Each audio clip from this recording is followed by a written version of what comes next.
हमारे चैनल को सब्सक्राइब करें और बेल आइकन दबाएं। बता कमरू, कहाँ था इतने दिन? और तेरा जोड़ीदार जीतू कहाँ है? ये सच है कि मेरी पत्नी मालती और शरद बागवे के बीच रिश्ता रहा है मेरे सामने।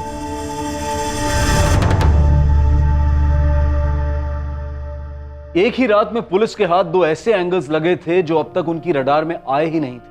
एक, कमलू 4 महीने गायब रहने के बाद खुद घर लौट आया था, तो क्या सुखी लाल पर लगा आरोप सही नहीं था? और जीतू क्यों नहीं लौटा था?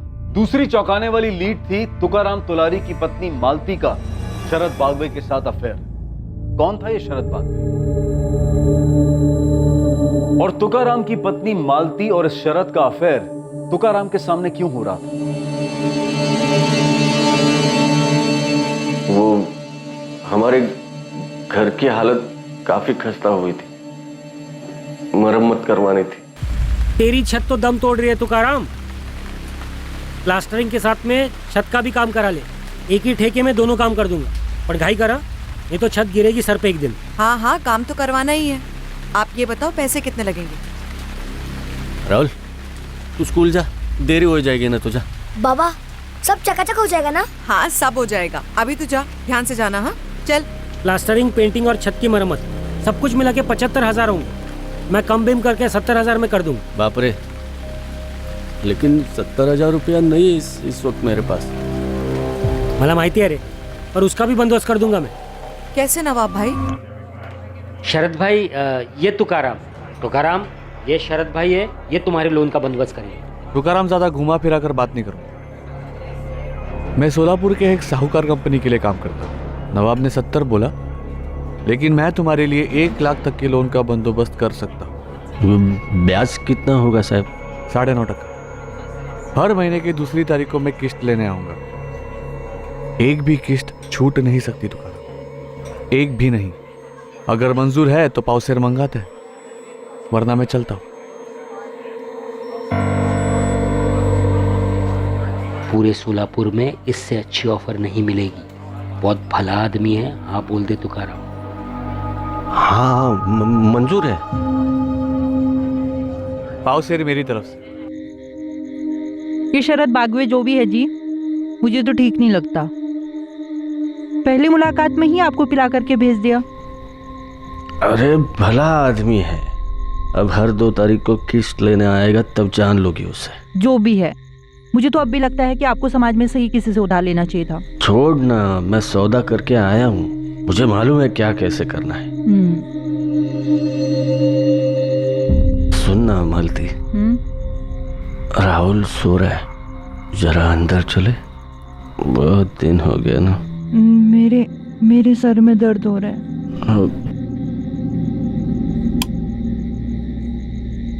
अगले दिन से घर काम शुरू हो गया और 1 हफ्ते में पूरा हो गया, और फिर 2 तारीख भी आ गई। अरे नमस्ते। नमस्ते शरद भाऊ। नमस्ते। काम पूरा हो गया? हाँ जी, हो गया। हाँ। मालती मेरी पत्नी। नमस्ते। सुंदर। हाँ? बहुत सुंदर काम किया है नवाब ने घर पे। हाँ हाँ। अच्छा, काम की बात, किस्त तैयार है? हाँ हाँ बिल्कुल, आप बैठिए, मैं अभी लाया। चाय वगैरह? हाँ जरूर। अच्छा सुनो मालती जी, तुम्हारे लिए मेरे घर के है, मैं हर नए घर में देता हूँ, रख लो। अच्छे लग रहे तुम्हारे हाथों में।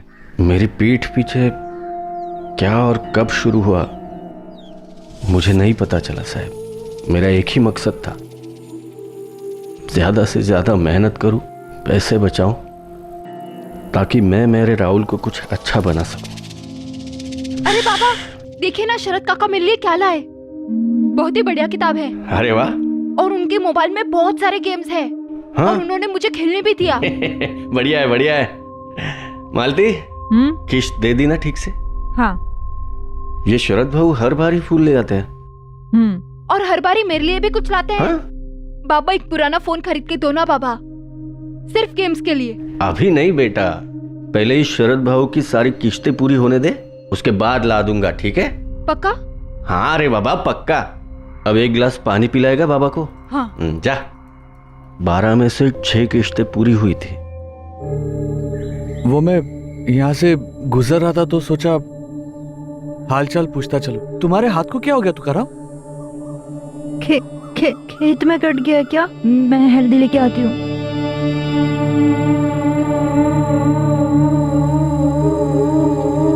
तुकाराम, आज रात को 8 बजे मिल मुझे ठेके पर।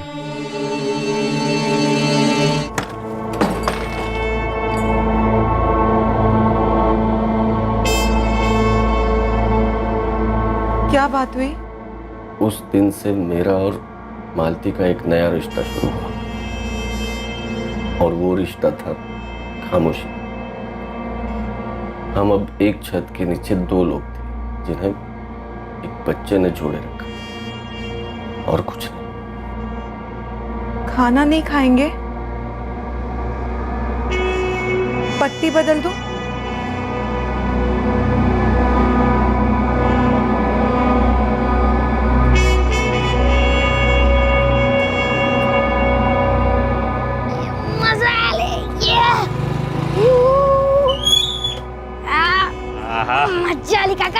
मजा आली। हाँ, अगली बार तुझे और दूर ले जाऊंगा और एक दिन तुझे चलाना भी सिखाऊंगा, ठीक है?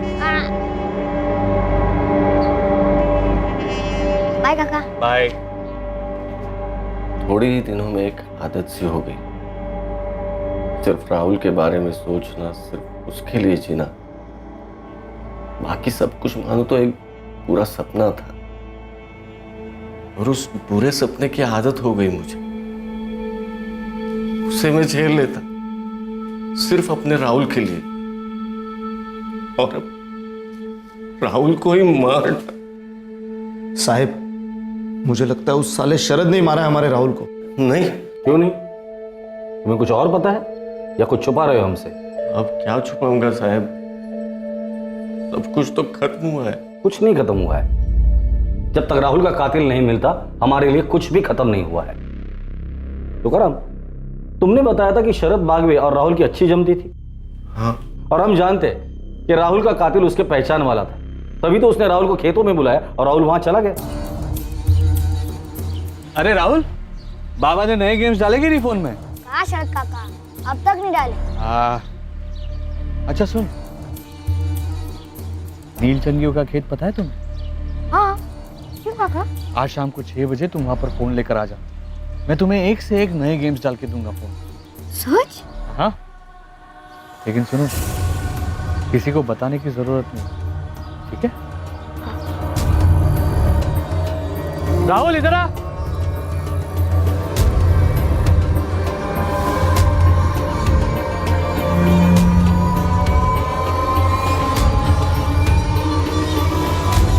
ला फोन दे, मैं गेम्स डाल देता हूँ। लेकिन शरद क्यों मारेगा मेरे बच्चे को? वही जो मैं शुरू से बोलता आ रहा हूं दादा, उसे वहीनी को तुमसे अलग करना था, और राहुल की वजह से तुम दोनों जुड़े हुए थे। वजह जो भी होगी वो हम शरद बागवे से पता कर लेंगे। राधिका, शरद बागवे को उठाकर लेकर आओ।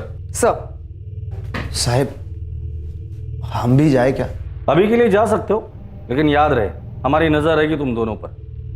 मुझे अभी भी लगता है कि तुम लोग पूरी बात नहीं बोल रहे हो, कुछ तो छुपा रहे हो।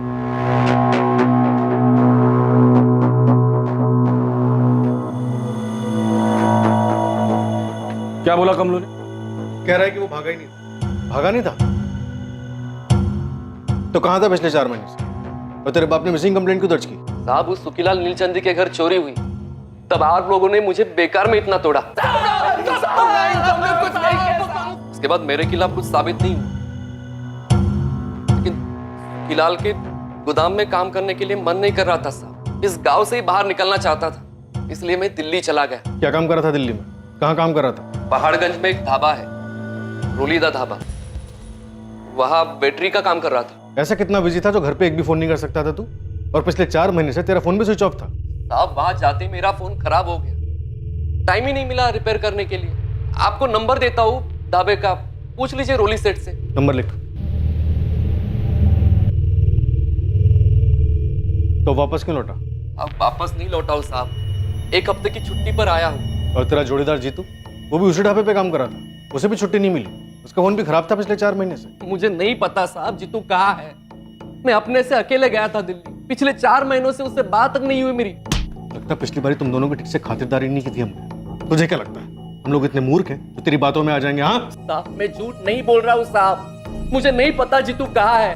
आपको नंबर दिया, आप रोली सेठ को फोन करके पूछ लीजिए। और फिर से अगर मुझे मारा ना साहब तो मैं वकील करूंगा और मेरे पूरे समाज को इकट्ठा करूंगा। धमकी दे रहा है पुलिस को? खुद की इज्जत और जान बचाने को आप धमकी कहते हो तो इसे धमकी समझ लीजिए सर। दिल्ली वाले ढाबे के मालिक ने क्या कहा?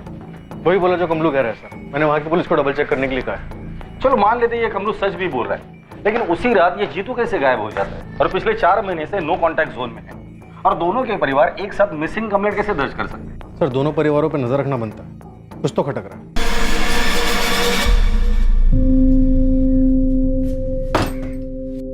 क्या हुआ पुलिस स्टेशन में?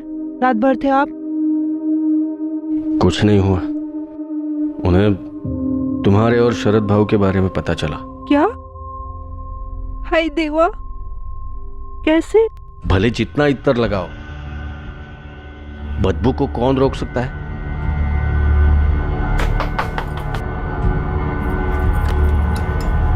मालती जी, कुछ पता चला मेरे बेटे के कातिल के बारे में? थाने बुलाया तुम्हें साहब ने। बहू सुना आपने? कमलू घर आ गया है, दिल्ली में था और वो पुलिस वालों को बोला कि वो खुद से गया था। और इतने दिनों से वो लोग बाबा को विलेन बना रहे थे, अब तो सच में ही कुत्ते को गायब कर देना चाहिए। चुप, क्या समझाओ वेला, बेची की तरह जबान चल रही है इसकी आजकल। चल आज जा, मूर्ख कुटला। अरे महेश ऐक ना। अरे बेटा सुन। रोजी तू, उसका क्या? वो भी लौटा है? कमलू, पुलिस ने जीतू के बारे में कुछ बताया? वो मुझे कुछ क्यों बताने लगे? सिर्फ जीतू के बारे में कुछ आड़े टेढ़े सवाल किए जा रहे थे। सर आप हमसे ऐसे सवाल क्यों पूछ रहे हो जिनके जवाब आप पता कर चुके हो? क्योंकि हर मुंह से निकला हुआ जवाब एक नया सच होता है शरद बागवी। पिछले 1 साल से तुकाराम तोलारी की बीवी मालती के साथ तुम्हारा अफेयर चल रहा है। जी। क्या राहुल ने तुम दोनों का ऐसा कोई वीडियो बनाया था जो किसी को देखना नहीं चाहिए था? क्या बकवास कर रहे हैं सर? ऐसा कुछ नहीं हुआ था। शरद, क्या तुमने राहुल को मार डाला खेतों में बुलाकर? क्या अनाप शनाप बक रहे हो सर आप? वो बच्चा मुझसे प्यार करता था। और शरद क्यों मारेंगे राहुल को? 10 जून की शाम को तुम कहाँ थे शरद? सर मैं मालती के साथ था, उसी के घर। शरद जी, आप जरा बाहर देख के आएंगे क्या कि राहुल आ गया कि नहीं?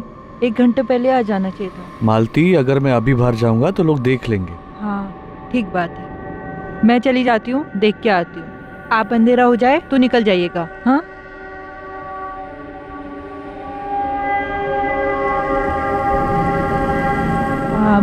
और सुनिए, राहुल के बाबा भी आने वाले होंगे, उनके आने के बाद ही निकलिएगा। मैं आती हूँ। मैडम, मैं वहाँ आधा घंटा बैठा रहा, फिर तुकाराम वहाँ आया। नमस्ते शरद बाबू, ये राहुल और मालती कहाँ है? वो राहुल शाम से घर नहीं लौटा है, तो मालती उसे ढूंढने गई। क्या? मैं भी जाकर देखता हूँ। रुक तुकाराम, अंधेरा हो गया, मैं भी निकलता हूँ। बस यही हुआ था मैडम। यही सच है।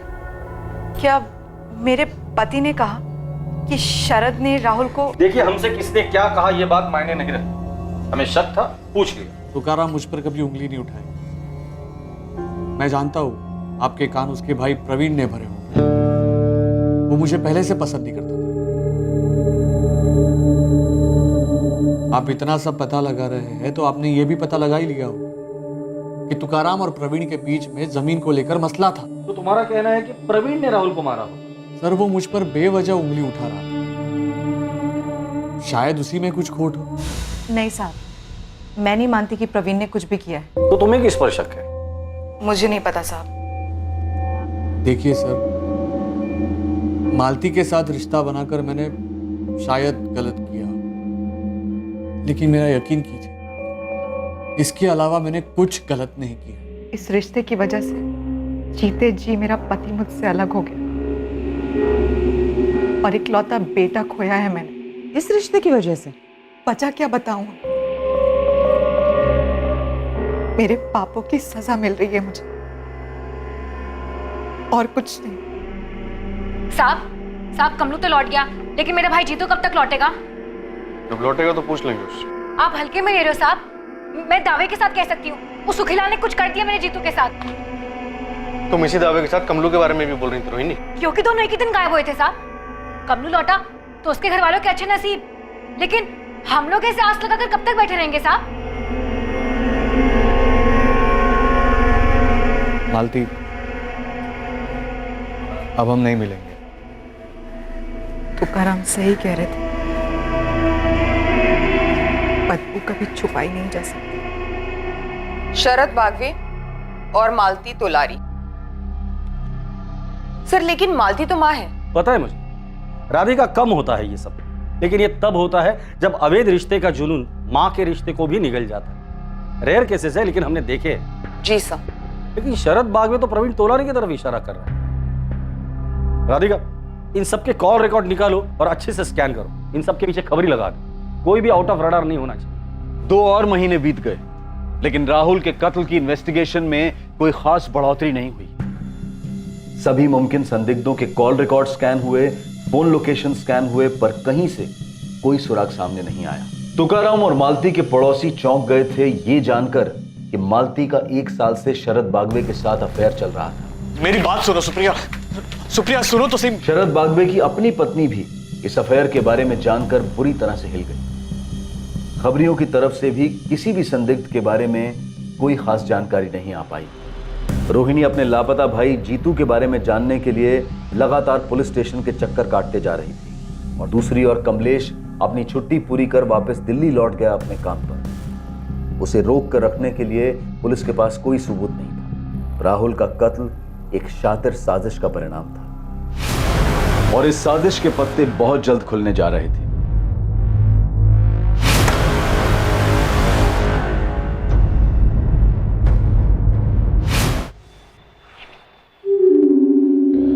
विलास सर, अरे कमलेश का फोटो उतारो यहाँ से। बंदा लौटा, खुद से गया था, उसकी मिसिंग कंप्लेंट क्लोज की है। उतारो। जी सर। मेरे भाई की फाइल क्लोज कब करेंगे साहब?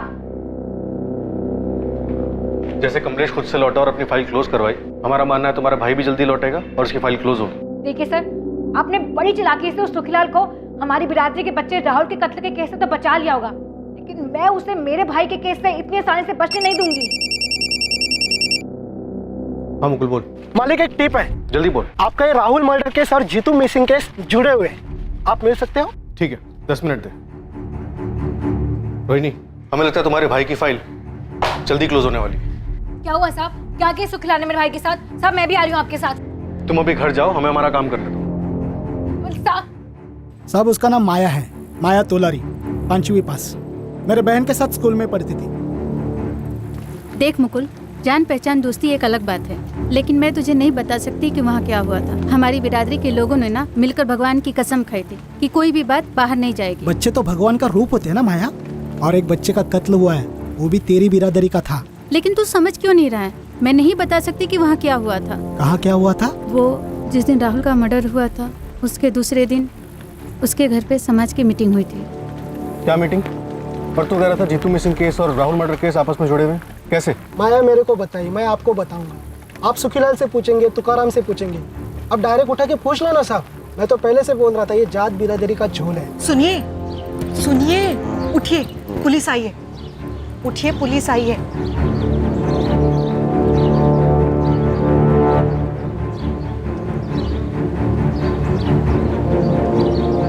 पता चला किसने मारा मेरे बेटे को? वो तो तुम हमें बताओगे तुकाराम।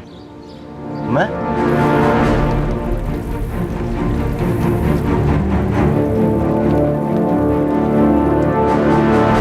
तुकाराम, 11 जून को दोपहर को तुम्हारे घर पर मीटिंग हुई थी तुम्हारे तोलारी समाज की।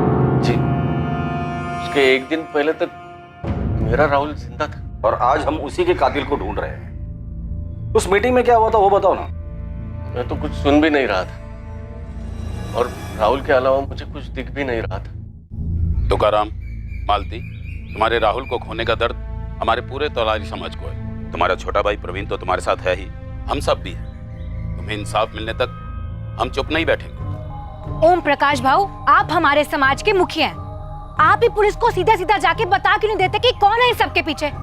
हम सब जानते हैं कि सुखीलाल नीलचंदी का किया करा है। रोनी, तुम्हें बीच में बोलने को कहा है किसी ने? समाज में नीलचंदे को हमसे कितना प्यार है हम सबको पता है, पर कोई मुंह खोलने को तैयार ही नहीं है। पर किसी को तो बोलना पड़ेगा ना। मेरे भाई जीतू को खा गए वो लोग। उधर देखिए, सुरेश भाऊ के कमलू को भी खा गए। जिसका कोई जाता है वही जानता है। एक मिनिट,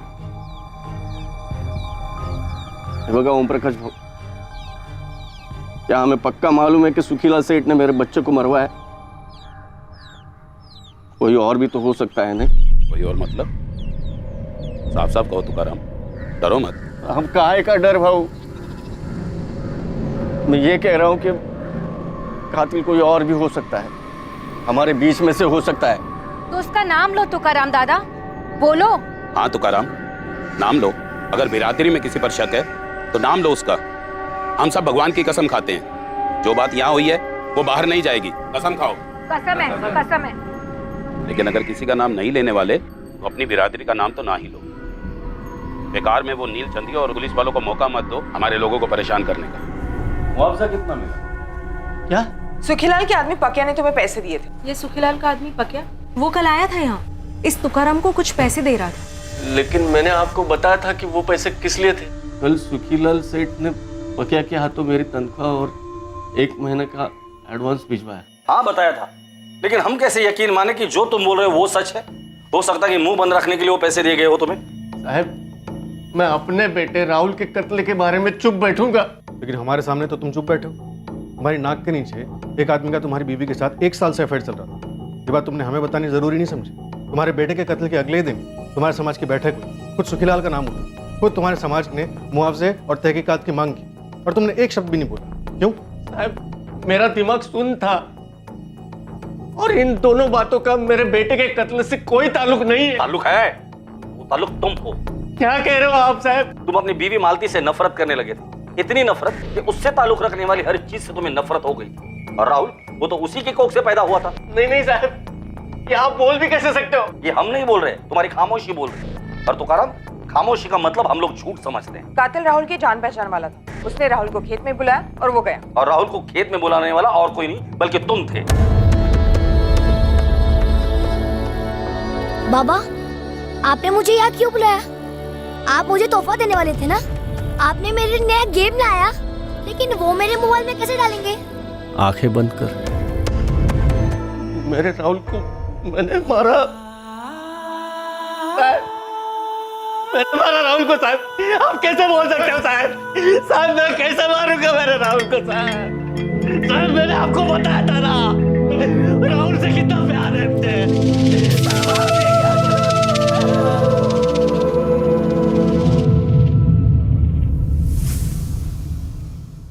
तुमने राहुल को नहीं मारा तो फिर किसने मारा तुकाराम? मुझे नहीं पता। चुप रहने के लिए सुखीलाल ने धमकी दी थी या समाज ने फरमान दिया था? तेल लेने गया समाज का फरमान। वो हर दूसरे दिन हर दूसरी बात पर जारी होते रहते हैं। ये मत करो, वो मत करो, इसे ना मिलो, उसे मिलो। फरमान तो मुझे जीतू कमलू के वक्त भी मिला था। जीतू कमलू के वक्त? आप लोगों ने उन दोनों को उठाया था जब सुखीलाल सेठ ने उन पर चोरी का इल्जाम लगाया था। तब हमारे मुखिया ओम प्रकाश भाऊ के घर बैठक बुलाई गई थी। वैसे मैं कभी जाता नहीं हूं बैठकों में, पर उस दिन खास मुझे बुलाया गया था। यहाँ मौजूद कुछ लोग नीलचंदियों को अपना आका मानते हैं, उनके जुल्मों के बावजूद उनकी चाकरी करते हैं। मैं तो कहूंगा उनके टुकड़ों पर पलते हैं। उन्हें यह चेतावनी है कि खबरदार, खबरदार, अगर सुखीलाल के यहाँ उन्होंने मजदूरी की, उसने बेबुनियाद हमारे जीतू और कमलू पर उंगली उठाई है। चोर कहा है उन्हें? क्या हम तो लारी चोर हैं? इज्जतदार और मेहनती लोग चोर हैं? से पीटा मेरे भाई जीतू को और कमलू को पुलिस ने, जानवरों से भी बदतर पिटाई की है। न्याय होगा उनके साथ, लेकिन तब तक यहाँ बैठे हर तौलारी को यह कसम खानी होगी कि सुखीलाल तो क्या, किसी भी नीलचंदी के यहाँ पर कोई काम नहीं करेगा। कसम है, कसम है। मुझे कुछ कहना है भाऊ। हाँ हाँ तुकाराम, मैं तो इंतजार कर रहा था कब बोलोगे, इसीलिए खास तुम्हें इस बैठक के लिए बुलाया है। ओम प्रकाश भाऊ, सभी लोग जानते हैं कि इतने सालों से मैं सुखीलाल सेठ के खेतों में काम कर रहा हूँ, उनका खेत संभाल रहा हूँ। मेरा उनसे कोई बैर नहीं है, मुझसे हमेशा वो अच्छे से ही पेश आए हैं। तुम कहना क्या चाहते हो? कि इस चोरी के आरोप को सिर्फ एक चोरी का आरोप ही समझा जाए, इसे जात बिरादरी का मामला ना बनाया जाए। तुकाराम दादा, तो आप ये कह रहे हैं कि मेरे भाई जीतू और इनके बेटे कमलू ने वाकई में चोरी की है? मतलब कि आपने भी उन सुखीलाल नीलचंदी के साथ हाथ मिला लिया ना अपनी बिरादरी के लड़कों के खिलाफ? नहीं नहीं, मैं कतई ऐसा नहीं बोल रहा हूँ।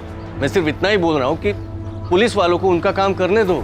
अगर आपके भाई प्रवीण का पुलिस भट्टा बनाती या फिर आपकी पत्नी मालती लड़के राहुल के साथ नीलचंदी कुछ कर देते तो फिर कैसा लगता आपको? मुझे ऐसी बहस में पड़ना ही नहीं है रोहिणी और ओम प्रकाश भाऊ। यह आपका फरमान कि मैं सुखीलाल सेठ के खेतों में काम ना करूं, मैं इसे नहीं मानता। और मेरे जैसे जो जो मेहनत की रोटी कमा रहे हैं, दुश्मनी को मिटाने की कोशिश कर रहे हैं, वो भी इस फरमान को नामंजूर करें। अरे क्या नामंजूर करे? ओम प्रकाश जी नाइंसाफी है, ओम प्रकाश जी नाइंसाफी है। शांत, तुमने जो कहना था कह लिया तुकाराम। अब मेरी बात सुनो, जो समाज की मदद को नहीं आता उसके बुरे वक्त में उसके साथ कोई खड़ा नहीं होता। कल को तुम्हारे किसी अपने के साथ नीलचंदियों ने अगर कुछ किया तो दलील लेके हमारे पास मत आना। ओम प्रकाश भाऊ, समाज के सभी भाई बहनों, अभी आप सभी गुस्से में हो, तेवर चढ़े हुए हैं, इसलिए सिर्फ मैं यही कहूंगा कि दुश्मनी दो धारी तलवार है। दुश्मन का गला भले काट लो, दूसरी तरफ से खुद का ही गला कटता है।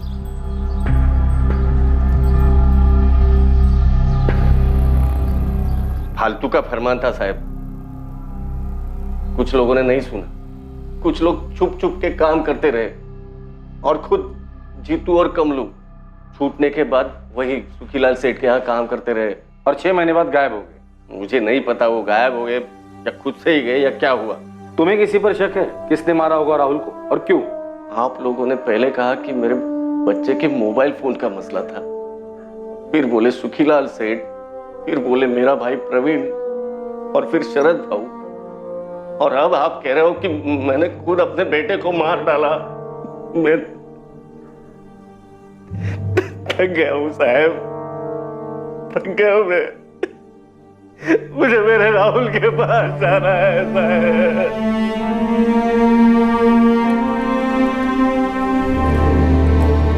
जीतू और कमलू का गायब होना और राहुल मर्डर केस, दरअसल ये दोनों केसेस ओम प्रकाश, तुकाराम और सुखीलाल से जुड़े हुए हैं। शास्त्री, तुम सुखीलाल के घर जाकर उससे बात कर, और राधिका तुम ओम प्रकाश के घर जाके, लेकिन संभल कर।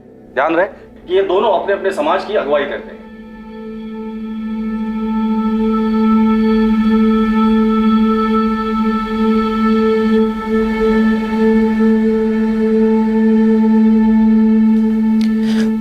बैठो मालती।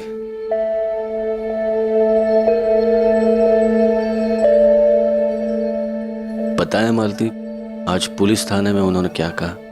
क्या? बोले मुझे तुमसे इतनी नफरत है कि मैंने वो नफरत तुम्हारे बेटे राहुल पर निकाली। मैंने राहुल को मार डाला मालती, ऐसे बोले। कीड़े पड़े उन्हें, आपके जैसा पिता इस दुनिया में नहीं है। लेकिन मैं एक अच्छा पति नहीं बन सका। और मैंने जो रेखा पार की उसकी माफी इस जन्म में नहीं है। पर आपने बड़ा दिल रखा। क्या बड़ा दिल? मैंने लालच की रेखा पार की थी। मुझे भी इस जन्म में कोई माफी नहीं है, लेकिन बेटा हम दोनों ने खोया है। उम्मीद करते हैं जहां भी होगा हमें माफ कर देगा।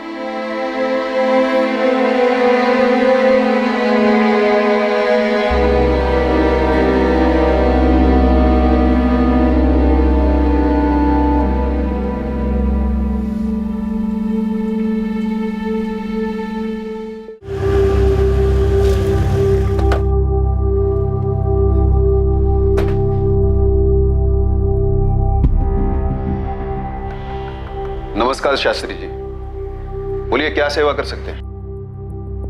सीधा सवाल है सुखीलाल जी, राहुल तोलारी को किसने मारा? सुखीलाल नीलचंदी के खिलाफ सबूत इकट्ठा करना आपका काम है मैडम, लेकिन एक बात जरूर कहूंगा दावे के साथ, मेरी बिरादरी से ऐसा कोई नहीं है। अरे कोई अपनी बिरादरी के बच्चे को कैसे मारेगा? बच्चा तो मारा गया है ओम प्रकाश जी, और सुखीलाल के खिलाफ हमें कोई सबूत भी नहीं मिला। जीतू और कमलू के केस में भी नहीं, और कमलू तो लौट आया है। वही तो बात है, दोनों केसेस में जानबूझकर मेरा ही नाम लिया गया है। कोई बच्चा भी बोलेगा ये उन्हीं के बिरादरी में से किसी की चाल है। पर राहुल को सच में मारा गया सुखीलाल जी? खास मुझे बदनाम करने के लिए उस बच्चे को बलि का बकरा बना दिया गया होगा। नामुमकिन, लेकिन अगर ऐसा है तो मैं आपको जबान देता हूं, हमारे समाज से आपको पूरी मदद मिलेगी उस गद्दार को ढूंढने में, लेकिन वो मिलेगा नहीं, क्योंकि ऐसा कोई है ही नहीं।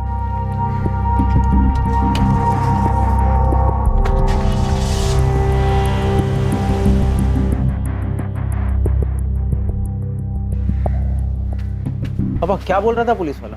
मैंने तुमसे कहा है ना महेश, इस मसले में ना पड़ो। ये मसला मुझे विरासत में मिला है बाबा, जैसे आपको और दादाजी को मिला था, इसलिए मुझे जानना है कि हो क्या रहा है। अभी तक इस केस में क्या हुआ था और क्या हो रहा था, इस पर इन्वेस्टिगेशन की पकड़ पक्की नहीं रही थी, लेकिन बहुत जल्द इन्वेस्टिगेशन की गुलेल का निशाना सही जगह पर लगने जा रहा था और खुलने वाले थे कुछ ऐसे पत्ते जिनके बारे में अब तक किसी को भनक नहीं थी। सर, मैंने इस ओम प्रकाश का बैकग्राउंड निकलवाया, उसका ट्रैक रिकॉर्ड क्लीन है, लेकिन अपने बिरादरी में थोड़ा शोर ड्रामा करता रहता है, पर ले देकर शांति बनाए रखा है। सुखीलाल के बारे में भी यही पता चला है सर। बच्चा तुकाराम और मालती ने खोया, जो इस वक्त हमारे संदिग्ध नहीं है। शरद भी आउट। सर, वो फिर से आ गई है दिमाग चाटने, वो रोहिणी तोलारी, और वही दुखड़ा गा रही है। जीतू को सुखीलाल ने गायब किया। हाँ सर, उसने तो यहाँ तक कहा था कि राहुल को जानबूझ के मरवाया गया उसे बचाने के लिए। कमलू ने ये कहा था कि वो भागा नहीं था और जीतू के बारे में उसको कोई खबर नहीं थी, फिर भी उसका बाप सुरेश रोहिणी के साथ आता रहता था। कमलू के बाप सुरेश को उठाकर लेकर आओ। शास्त्री, इस रोहिणी की स्कैनिंग शुरू कर दो, उसके कॉल रिकॉर्ड्स निकालो। मुझे लगता है दोनों केसेस को जोड़ने वाली कड़ी हमें मिल चुकी। वो चोरी का इल्जाम वगैरह होने के बाद हमारा कमलू एकदम गपचुप गुमसुम रहने लगा था। एक दिन काम पे गया, फिर लौटा ही नहीं। मुझे लगा जीतू को कुछ मालूम होगा, विचारना त्याला पूछना। मैं तो खुद आपसे पूछने आने वाली थी सुरेश भाऊ, जीतू भी रात भर घर वापस नहीं आया, उसका भी फोन ऑफ जा रहा है। तो फिर मैं पुलिस स्टेशन शिकायत करने जाता। रुकिए 2 मिनट, मैं भी आपके साथ आती हूँ। लेकिन शिकायत क्या करेंगे? यही कि मेरा बेटा गायब हो गया, ढूंढो जरा उसे। सुरेश भाऊ, 2 जवान लड़के ऐसे गायब थोड़ी ना हो जाते हैं, उन्हें गायब करवाया गया। चोरी का इल्जाम नहीं लगा पाया तो देखो उन्हें गायब भी करवा दिया। किसने? वही कमीना सुखीलाल नीलचंदी। उसके बाद रोहिणी जो बोलती गई मैं सुनता रहा। दरअसल आप लोगों से बात करने के बाद कमलू जब घर लौटा तो रोहिणी भी पीछे पीछे घर आई थी। क्या बोली तब? कैसे आ रहे तेरे सवाल? यही कि जीतू और मैंने चोरी का माल कहाँ बेचा, जीतू कहाँ है, वगैरह वगैरह, लेकिन मैंने बोल दिया जीतू के गायब होने से मेरा कोई वास्ता नहीं, मुझे कुछ मालूम नहीं। अरे लेकिन तुझे ये तो मालूम है ना कि सुखीलाल तुम दोनों की जान के पीछे पड़ा है। देख, तुझे पुलिस को बोलना होगा कि तुझे पक्का लगता है कि सुखीलाल ने जीतू के साथ कुछ कर दिया है। मुझे तो माफी करो इस बिरादरी की लड़ाई में रोहिणी, तो पुलिस को ऐसा कुछ नहीं बोलूंगा जो मुझे मालूम नहीं या जो हुआ ही नहीं। जीतू गायब है और तू कह रहा है कुछ नहीं हुआ है। सुरेश भाऊ, आप कुछ नहीं कहेंगे? कमलू सही तो कह रहा है ना, काय चुकी से बोल रहा तो। सुरेश भाऊ, याद रखो ओम प्रकाश भाऊ ने क्या कहा था, जो बिरादरी की नहीं सोचता उसको कोई नहीं पूछता। उसके बाद मुझसे या कमलू की माँ से बात तक नहीं करती। मुझे हमेशा डर लगा रहता है कहीं ओम प्रकाश भाऊ से वो शिकायत न कर दे या कुछ कर न दे। अब चिंता न करें, वो कुछ नहीं करेगी, जो करना है हम करेंगे। हाँ, मैं राजेंद्र सुर्वे बोल रहा हूँ। आप कौन? झांझरवाड़ी पुलिस स्टेशन से सब इंस्पेक्टर शास्त्री बोल रहा हूँ। हाँ हाँ, बोलिए। रोहिणी तोलारी से काफी अच्छी पहचान है तुम्हारी। हाँ हाँ हाँ जी। रात को 2, कभी कभी 3 बजे वाली पहचान। साहब, रोहिणी 1.5 साल पहले मेरे मेडिकल स्टोर पर असिस्टेंट की जॉब पर लगी थी। 6 महीने हमारा अफेयर चला था और मेरी बीवी की तबीयत नाजुक रहती है। तो ये तो को जानता है? हाँ साहब, रोहिणी का भाई 1-2 बार शॉप पर आया था वो। अभी कहाँ है जीतू? मेरे को कैसे मालूम होगा साहब, रोहिणी ने 1 साल पहले जॉब छोड़ दिया था और मैं भी नहीं चाहता था कि वो वहाँ पे रहे, क्योंकि हमारा रिश्ता 1 साल पहले टूट चुका था। वो मेरे को धोखा दे रही थी। सेम टाइम पर उसका दूसरे के साथ भी अफेयर था। इंस्पेक्टर कुछ तो बोलिए।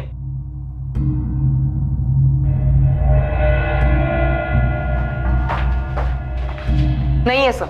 आप बताएंगे आप मेरे बेटे को ढूंढ क्यों रहे हैं? आपका बेटा 18 साल का हो गया? नहीं, अभी 2 महीने बाकी हैं। बच्चा है वो। आपके बिरादरी की रोहिणी तुलारी के साथ आपके बच्चे का 1 साल से चक्कर चल रहा है। और हमें शक है कि रोहिणी का हाथ है राहुल के मर्डर में, और शायद आपके बेटे का भी। ओम प्रकाश जी, आपका नाम अच्छा है, आप काम भी अच्छा कीजिए। बताइए, आपका बेटा विनीत कहाँ मिलेगा?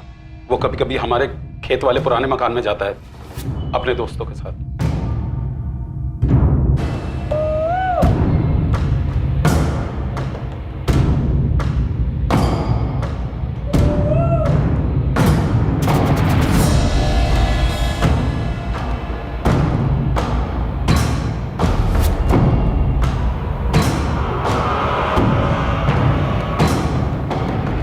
जितेंद्र तोलारी उर्फ जीतू, 6 महीने से तेरी बहन ने हमारा सर खा के रखा था। कहाँ है जीतू, कहाँ है जीतू? अब हम तुम तीनों का सर खाएंगे। साहब, अबे कब तक वही थके हुए गेम खेलता रहेगा? अब क्या करो विनीत दादा, जो है वही खेल रहा हूँ। सुन, आज शाम को 6 बजे नीलचंदी के खेत के अंदर मिल। एक आदमी है जो तुझे नए नए गेम डाल कर देगा, वो भी फोकट में। फोकट में? हाँ, लेकिन तू किसी को बोलना मत कि वो और मैं तुझे मिल रहे करके। अगर तू किसी को भी बोलेगा तो पूरा सारस गांव पीछे पड़ जाएगा कि हमें भी दो, हमें भी दो। खा देवाची शपथ की किसी को नहीं बोलेगा। ठीक है, फिर शाम को 6 बजे। ये जीतू का गेम डाल के देने वाले?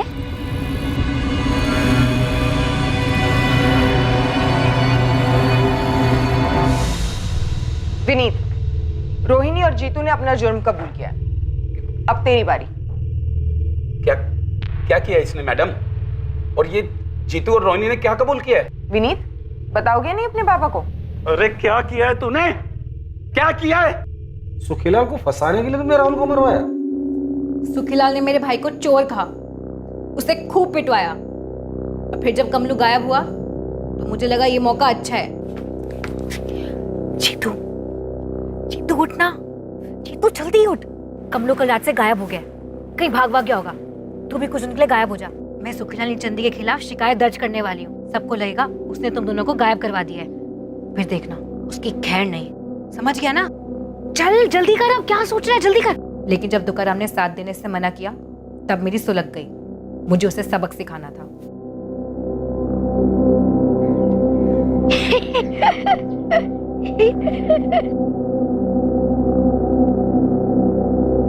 विनीत मेरी जेब में था, इसलिए वो तुरंत मान गया। जीतू को भी गुस्सा था सुखीलाल पर, और अब तुकाराम पर भी। हमने प्लान बनाया और मार डाला राहुल को। एक दूसरे बिरादरी के आदमी को बदनाम करने के लिए तुमने अपने ही बिरादरी के 11 साल के बच्चे को मार डाला, ताकि दोनों बिरादरियों में झगड़ा हो जाए। सिर्फ इसलिए कि तू उसके साथ सोता है? रोहिणी तोलारी और उसके भाई जितेंद्र तोलारी उर्फ जीतू पर आईपीसी की धारा 302 के तहत हत्या का चार्ज लगाया गया है। हालांकि जुर्म के वक्त विनीत तोलारी नाबालिग था, पर कोर्ट ने जुर्म की जघन्यता, उसकी हीनियसनेस को नजर में रखते हुए जुवेनाइल जस्टिस एक्ट के सेक्शन 15 के तहत विनीत पर भी धारा 302 लागू की है। तुकाराम और मालती अपने बेटे के कत्ल की वजह जानकर हक्का बक्का रह गए। ओम प्रकाश को भनक तक नहीं थी कि राहुल के कातिलों में एक उसी का नाबालिग बेटा विनीत था। रोहिणी तोलारी ने गुलेल के एक पत्थर से 2 निशाने लगाने की कोशिश की। एक निशाना था दुश्मन बिरादरी के सुखीलाल से बदला लेना, दूसरा मकसद था अपनी ही बिरादरी के तुकाराम को गहरा घाव देना, क्योंकि उसने अपनी बिरादरी के फरमान का अनादर किया। सुखीलाल का जीतू और कमलू पर चोरी का आरोप लगाना शायद जल्दबाजी में लिया गया फैसला था, लेकिन जीतू को न्याय दिलाने के लिए उसकी बहन रोहिणी ने ऐसा घोर अन्याय का रास्ता चुना जो समझदारी की सारी परिभाषाओं का अनादर करता है। दुनिया में भड़काने वालों की कमी नहीं, लेकिन किस हद तक भड़कना है, किस हद तक अपनी ईमानदारी और अपनी सच्चाई के साथ समझौता करना है, यह हर इंसान को सोच समझ कर तय करना है। अपने जमीर और अपने विवेक पर होने वाले वार से सतर्क रहना। अब मैं अनूप सोनी आपसे विदा लेता हूं, फिर मुलाकात होगी एक और नए केस के साथ। और याद रखें, क्राइम और आपके बीच में सिर्फ इतना फर्क है कि आप कितने सतर्क हैं। सतर्क रहें, सुरक्षित रहें। जय। For more updates, subscribe to our channel, click the show links and enjoy watching the videos.